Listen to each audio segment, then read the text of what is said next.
Bismillah ar-Rahman ar-Rahim. Mes très chers frères et sœurs, aujourd'hui j'aimerais vous raconter une histoire bouleversante. Et elle commence comme ça. Je commence. Cette histoire, sans savoir où ma plume me mènera, je n'aurais jamais pensé l'écrire un jour. Je le fais aujourd'hui parce que j'aimerais que cette histoire serve de rappel à qui veut bien en tirer une leçon.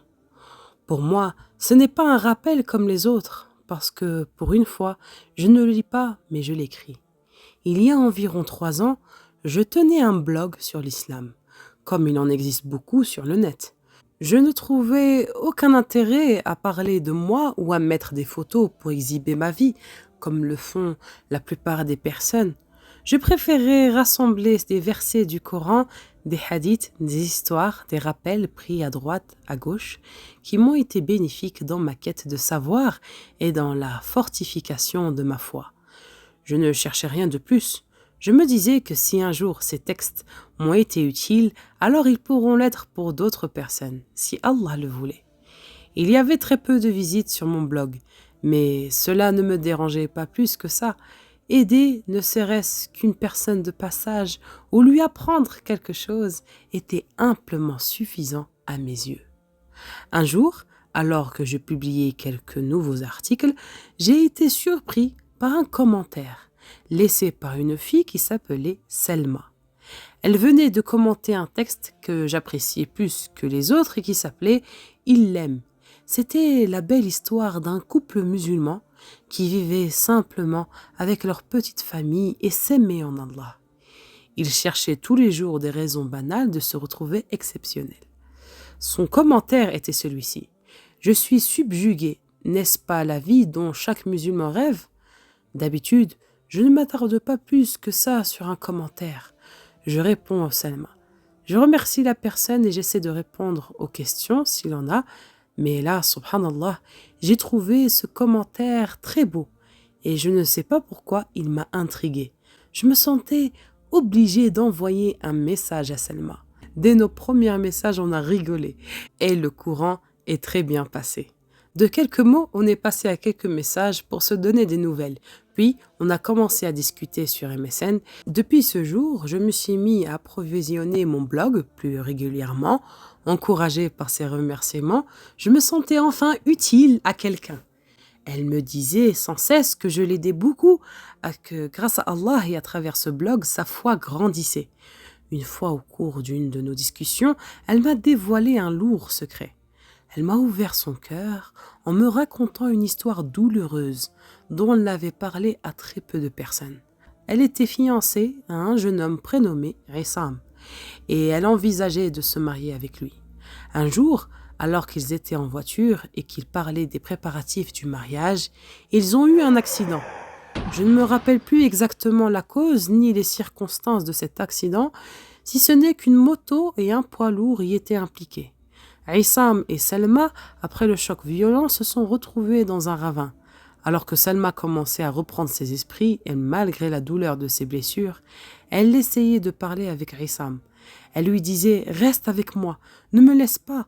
Mais Allah Ta'ala, ce jour-là, en avait décidé autrement. Pour Issam, elle le vit rendre l'âme, les yeux dans les yeux. Allah yarhamou. Personne ne sort indemne d'une telle épreuve. Et même si les blessures s'en vont, les cicatrices restent. En essayant de me mettre à la place de Salma une seule seconde, je me dis que je n'aurais jamais supporté le choc émotionnel. Voir l'homme qu'on aime éperdument et avec lequel on veut bâtir sa vie partir dans telles circonstances est une très grande épreuve que peu de personnes auraient pu surmonter. Ce jour-là, elle a été blessée physiquement, mais sa blessure morale était bien plus importante et bien plus douloureuse. Je pense qu'on ne se remet pas d'une telle épreuve sans la grâce et l'aide d'Allah du Tout-Puissant.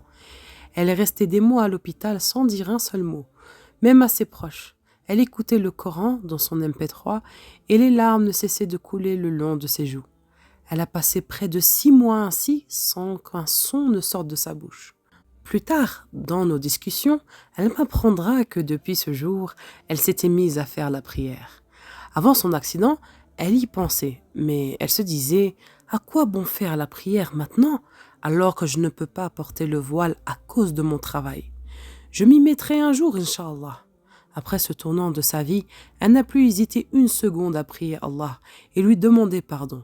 Elle se demandait pourquoi Allah l'avait épargnée lors de cette tragique journée et en questionnant son cœur. La réponse fut claire et limpide. Elle me disait: Allah m'a laissé en vie pour que j'améliore mon dîn, pour que je lui demande pardon. J'ai été énormément touchée par cette histoire et par la confiance qu'elle m'avait accordée en racontant ce passage douloureux de sa vie. J'ai décelé en elle une force incroyable qui n'avait d'égal que sa tristesse. Comment oublier une telle épreuve? Cela me paraissait impossible. Elle faisait tout pour s'occuper l'esprit et ainsi éviter que son immense chagrin la rattrape. Elle organisait ses journées afin d'être occupée le plus possible. Je n'ai jamais connu une personne aussi forte moralement et en même temps aussi triste. Jamais. Elle pleurait très souvent et elle était devenue beaucoup plus sensible qu'auparavant. Elle passait des nuits entières à rechercher le sommeil, mais rien n'y faisait. Pas même la panoplie de somnifères qu'on lui prescrivait et qu'elle finissait par bazarder. Elle me disait que la vie est courte et que quand elle dormait, elle avait l'impression de perdre du temps. Elle ne me l'a jamais dit, mais je suis persuadée qu'elle priait beaucoup le soir. Alhamdulillah, elle s'en remettait toujours à Allah Ta'ala. L'apprentissage de la foi lui avait donné un second souffle et lui permettait de tenir le coup. Elle me surprenait très souvent en me disant que la vie était belle et qu'elle l'avait redécouverte après son accident, par ses actes d'adoration et sa soumission totale à Allah Azzawajal. Sa croyance grandissait de jour en jour et là était sa force. La hawla wa la quwwata illa billah. Il n'y a de puissance ni de force qu'en Allah. Je l'ai connue 1 an après cet accident et sa foi étincelait déjà. Elle était férue d'histoire, de rappel. Elle voulait apprendre la religion, augmenter sa foi, croire plus fort. Elle méditait souvent sur le sens des épreuves de la vie. Elle priait très assidûment. Elle jeûnait le lundi et le jeudi. Elle donnait la zakat, la sadaqa. Elle multipliait les prières nocturnes et les œuvres surérogatoires. Elle avait toujours le mot gentil, le conseil juste. Son cœur était pur, débarrassé de toute méchanceté ou de toute moquerie. Ses proches n'avaient que des mots gentils à son égard. Il la décrivait comme une personne très belle, serviable, souriante, gentille, intelligente, fidèle à ses engagements, travailleuse, aimante et tellement plus. Elle était très marrante et elle avait le don de placer la blague au bon moment dans une discussion sérieuse. Énormément de qualités, très peu de défauts. Entre parenthèses, sa très grande amie, Sarah, qui était la sœur de Issam, m'a raconté une anecdote dont j'aimerais vous faire part. Un jour, alors que Selma et Sarah étaient parties faire des courses, Selma se rendit compte qu'elle avait perdu 20 €. Alors qu'elle les cherchait, elle se demandait où elle avait bien pu les égarer. Elle jura par Allah que si elle les retrouverait, elle les donnerait à une personne nécessiteuse. L'intention était noble et par la grâce d'Allah Ta'ala, en sortant du magasin, elle les retrouva devant sa voiture. Elle les récupérera et avec son amie Sarah, elles rentrèrent chez Selma. Alors qu'elle s'était installée à la maison, la porte frappa. Une vieille femme se tenait devant la porte. Elle faisait une quête pour les nécessiteux dans son bâtiment. Elle venait de taper chez les voisins et cherchait des personnes charitables, prêtes à donner de la nourriture ou simplement de l'argent. Selma, fidèle à son engagement, lui tendit les 20 € qu'elle avait juré de donner. En échange, la vieille femme lui donna un calendrier et s'en alla avec un grand sourire. En fermant la porte, Selma et Sarah se rendirent compte que la vieille dame s'était trompée et leur avait donné le calendrier de l'année 2010, alors qu'elles étaient en plein mois de janvier 2009. La dame venait à peine de partir depuis 2 minutes et avait emprunté les escaliers. Selma descendit rapidement pour les rattraper, mais elle ne la trouve pas. Pensant qu'elle devait être chez les voisins, elle toqua à la porte et demanda si une dame âgée était venue faire une quête. À sa grande surprise, la réponse fut négative, et ce fut les mêmes constats chez les autres voisins. La dame n'était venue chez personne d'autre que chez Selma. Subhanallah, quand Sarah m'a raconté cette histoire, j'ai vu un signe de la grandeur d'Allah Ta'ala, et j'en ai eu des frissons dans tout le corps. Selma avait juré par Allah que si elle retrouvait les sous, elle les donnerait, et Allah a envoyé quelqu'un directement chez elle pour les récupérer. Wallahu a'lam. La dame ne s'est rendue chez personne d'autre que chez elle. Subhanallah. Voilà bien un grand signe d'Allah si on y réfléchit. La parenthèse est terminée. Je voulais juste illustrer par cette anecdote une des nombreuses qualités de Selma, qui était une femme très généreuse, avec un grand cœur et qui faisait toujours tout pour ne pas faillir à ses engagements. Depuis que Selma s'était mise à faire la prière, une chose primordiale la dérangeait. Elle ne pouvait pas porter le voile au travail. La pharmacie qui l'employait aurait vite fait de la licencier si elle se présentait voilée un jour. Mais Allah lui est venu en aide dans son infinie grandeur. Quand on obéit à Allah, il nous ouvre toujours les portes et nous facilite l'obéissance. Selma avait une amie à Dubaï. Elle lui avait rendu visite 2 semaines lors de ses congés. C'est là qu'elle a eu l'opportunité de travailler à Dubaï, dans un laboratoire pharmaceutique. Dans un de ses messages, elle m'avait dit vouloir vivre là-bas pour pouvoir porter le voile constamment et agrandir sa foi par l'obéissance au Très-Haut. Elle voulait plaire à Allah et Inch'Allah son immigration lui sera comptée en tant que telle. Plus tard, je reçus encore un autre message de Selma. Elle m'avait annoncé une nouvelle effrayante. Selma avait fait des examens 2 semaines auparavant parce qu'elle se plaignait de maux de tête fréquents depuis quelques mois et les médecins avaient décelé chez elle une tumeur au cerveau. La nouvelle avait fait l'effet d'une bombe dans mon cœur. Le jour même, Selma m'a avoué avoir hésité à me le dire parce qu'elle ne voulait pas m'inquiéter. Elle avait tout autant peur de la dire à ses parents et à ses frères et sœurs. Quand elle leur a enfin dit, sa maman lui a demandé de rentrer en France pour se faire soigner là-bas et avoir le soutien de sa famille. Elle m'a demandé ce que j'en pensais. Et je n'ai pas hésité une seconde à lui dire la même chose. Elle devait rentrer en France. Sa famille la soutiendrait. Avant son départ pour la France, elle s'était arrangée avec son patron. Il lui avait gentiment proposé de garder sa voiture dans son garage et de laisser son appartement tel quel jusqu'à son retour. Elle lui avait demandé s'il devait lui arriver quelque chose de vendre sa voiture et d'envoyer les sous à son amie Sarah qui se chargerait de donner cet argent à la mosquée de sa ville. Quelques jours avant de rentrer en France, elle avait écrit une lettre à chacun des personnes qui comptaient pour elle. Le jeudi, après la prière de Subh, elle avait trouvé ses parents éveillés en train de l'attendre. Elle a discuté avec eux et a vidé son cœur. Elle leur a dit combien elle les aimait et les a rassurés en disant que quoi qu'il se passe, elle avait tout préparé. Ce jour-là, elle était fatiguée et elle avait des vertiges. Peu avant la salat de Dhuhr, elle m'a dit qu'elle ne se sentait pas très bien, mais qu'elle ne voulait pas se reposer avant d'avoir fait sa prière. Elle m'a dit « Je vais prendre une douche, prendre mes médicaments, je prie et je me repose un peu. Je t'envoie un message dès que je me réveille, Inch'Allah. » Comme prévu, elle a pris sa douche, donc elle a fait ses ablutions majeures, le ghusl. Elle a prié, subhanallah, avant de s'endormir. Elle s'est même parfumée. À la question de sa mère qui lui demandait pourquoi se parfumer avant de dormir, elle a rigolé et a répondu « On ne sait jamais, peut-être que mon prince charmant viendra me rendre visite dans mes rêves. » Comme à son habitude, elle écoutait le Coran dans son MP3 pour apaiser son cœur et retrouver le sommeil. Elle ne s'est jamais réveillée, subhanallah. Son retour à Allah était conforme à ce qu'elle espérait. Elle avait dit un jour à son amie Sarah que si la mort devait lui rendre visite, elle voulait que ce soit durant son sommeil, subhanallah. Depuis quelques mois déjà, elle me disait qu'elle avait le pressentiment tenace que sa vie allait prendre un autre tournant. J'essayais de la rassurer en lui disant que le diable cherchait à lui faire perdre espoir en sa guérison et en l'aide d'Allah Azzawajal. Et quelques heures avant qu'elle ne s'endorme pour la dernière fois, elle me disait qu'elle ressentait un sentiment bizarre. J'ai voulu savoir ce qu'elle éprouvait à ce moment-là, mais elle n'arrivait pas à me l'expliquer. Ce qu'elle avait ressenti, Selma, était peut-être la proximité du secours d'Allah, mais elle ne le savait pas encore. Wallahu a'lam. Comment aurait-elle pu le savoir? Qui pouvait savoir qu'elle fermait ses yeux pour toujours ce jour-là, à part Allah Ta'ala? Allah, dans son infinie sagesse, l'a rappelé à lui un jour avant que je la voie pour la première fois de ma vie. Peut-être voulait-il me préserver d'un plus grand chagrin que de quitter mon amie. C'était son amie Sarah qui m'a annoncé la terrible nouvelle. Je n'ai jamais tiré autant d'enseignements d'une histoire qu'avec l'histoire de la vie de Selma. Je crois plus fort en Allah aujourd'hui.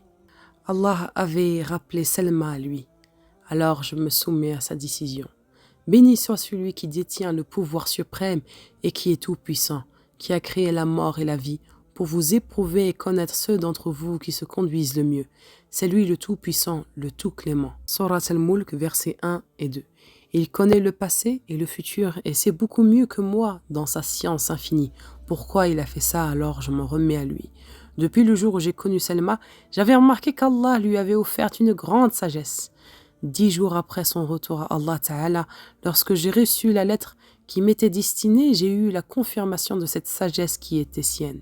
Elle m'avait envoyé un message automatique et elle a écrit « Tout d'abord, si un jour tu lis cette lettre, ça voudrait dire que je ne fais plus partie de ce monde. » Eh ouais, c'est triste, mais la mort fait partie intégrante de notre vie.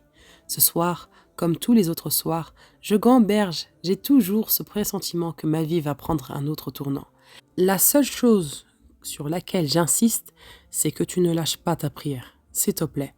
On a 5 prières par jour qui durent en moyenne 5 minutes, chacune, ce qui fait en gros 25 minutes par jour à accorder à Allah. Alors accroche-toi à ta prière. Tu connais son importance. Si je ne suis plus là, c'est qu'Allah en a décidé ainsi. Il faut l'accepter, le remercier et l'implorer de nous pardonner. La mort ne me fait pas peur. Seule après la mort m'intrigue. Est-ce que j'ai assez fait pour mériter un geste d'Allah envers moi? En tout cas, ne m'oublie pas dans tes du'as. Voici un aperçu de ce qu'elle m'a dit. Parole empreinte d'une sagesse incroyable. Depuis ce jour où elle s'est endormie, et ce, malgré ma tristesse, ma croyance est devenue plus ferme. Alhamdulillah, j'aspire encore plus à être une personne meilleure. Salma croyait en Allah Ta'ala, mais ne priait pas. Allah l'a rappelée à l'ordre en lui faisant voir la mort de très près. Elle est revenue repentante à lui. Alors que son cœur s'était prosterné devant sa puissance et sa majesté, il a de nouveau éprouvé Selma par la maladie, pour qu'elle retourne à lui lavée de tout péché. Il a voulu tester son endurance face aux afflictions et à la fermeté de sa croyance en lui. Wallahu a'lam. La morale de cette histoire est que si nous nous soumettons pleinement à Allah, comme l'a fait Selma, alors il nous offrira une mort digne. Si nous sommes éprouvés, n'oublions jamais que c'est Allah qui a choisi cette épreuve pour nous. Il faut sans cesse être reconnaissant envers Allah qui, par cette épreuve, nous veut du bien. Gardons la foi en Allah et l'espoir en son secours. Patientons et endurons parce que Allah aime les endurants. Allah Azzawajal sait ce que nous pouvons supporter. Il connaît nos limites. Il nous a créés. Il connaît mieux que personne les tréfonds de notre âme et de nos cœurs. Arrêtons de trouver des excuses pour ne pas se soumettre à Allah, de ne pas porter le voile ou ne pas faire la prière, ne pas faire le ramadan ou ne pas rendre visite à nos proches ou à notre famille. Invoquons Allah Ta'ala afin qu'il nous guide. N'attendons pas que nous soyons accablés par une épreuve pour se soumettre au Seigneur de l'univers. Arrêtons de remettre à demain. Personne n'est sûr de voir le soleil se lever une nouvelle fois et les personnes qui sont retournées à Allah subhanahu wa ta'ala aujourd'hui n'ont jamais pensé que ce jour qui venait de se lever serait leur dernier. N'attendons pas que la mort nous enveloppe pour se rendre compte de nos erreurs. Ce sera déjà trop tard et nous ne pourrons plus œuvrer pour l'au-delà. Essayons de faire que des années qui séparent notre vie de notre mort ne soient pas qu'une perte de temps. J'espère que l'histoire de Selma sera bénéfique à mes très chers frères et sœurs musulmans et à toute personne qui pourrait en tirer quelques leçons. Je demande à Allah Azzawajal de pardonner Selma et Issam, d'accepter leurs œuvres et d'élargir leur tombe et d'en faire un luxueux jardin du paradis.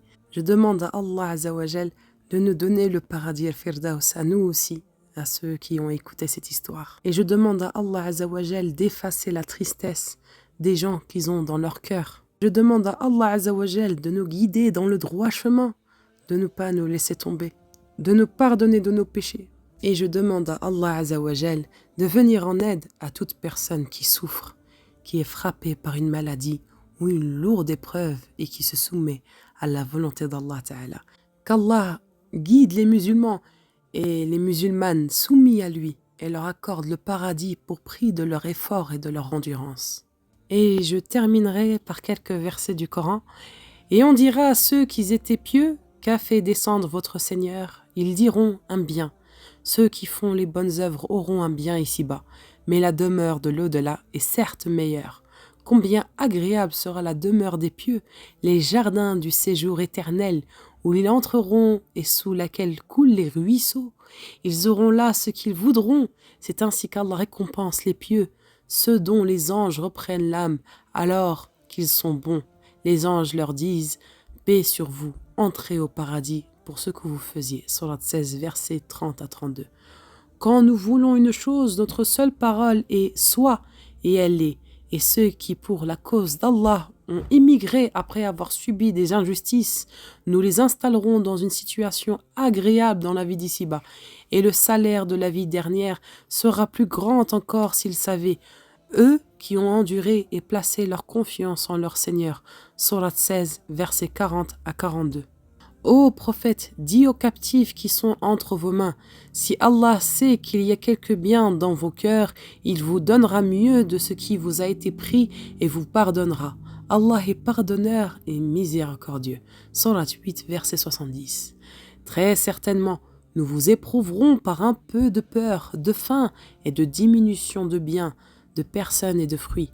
Et fais la bonne annonce aux endurants, qu'ils disent quand un malheur les atteint, certes, nous sommes à Allah et c'est à lui que nous retournerons. Ceux-là reçoivent des bénédictions de leur Seigneur ainsi que la miséricorde.